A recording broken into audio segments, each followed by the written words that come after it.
Little Cities of Black Diamonds Council is an organization that works to share the history of Southeast Ohio's former coal mining region. This weekend, the council will sponsor the Appalachian Spring Festival in Nelsonville, an event that uses exhibits to teach the community about the region's history. Event coordinator John Winnenberg joins us now in the studio. Thanks for being here this evening. You're welcome, Kaylee. Glad to be here. Thank you. Well, the Spring Fest site has been changed. Where has it been changed to and why? It's moved from the Eclipse Company town to Nelsonville's public square. There's been some changes at Eclipse that necessitated the move, but it was also an opportunity to highlight another historic treasure here in the Little Cities microregion. So you were telling me earlier there's some new activities with the new site? Yes, the event is since it's on the square, it's not much of an outdoor event, although there are outdoor activities. Final Friday is a Nelsonville tradition, so on this Friday we'll have an exhibit opening in Stewart's Opera House lobby for people who are roaming the streets of Nelsonville. It'll be called Sustained by Clay on the brick industry in the area, and a soup supper is also being served as part of that.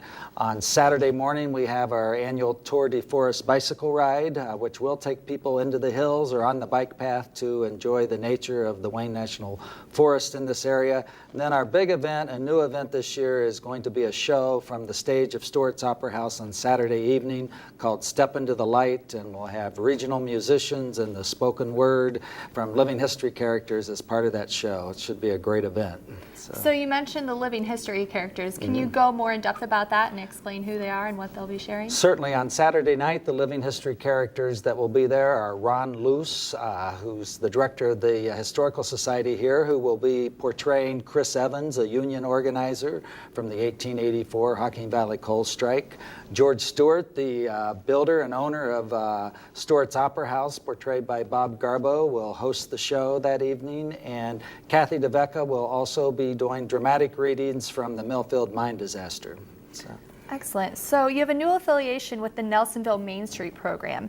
Will the two organizations be working together on upcoming projects also? We sure plan on it. Nelsonville has done some great things to reanimate its main street and its public square, and the history of the area comes together on Nelsonville's public square, and we feel like it's a perfect match for working together on tours and events such as this.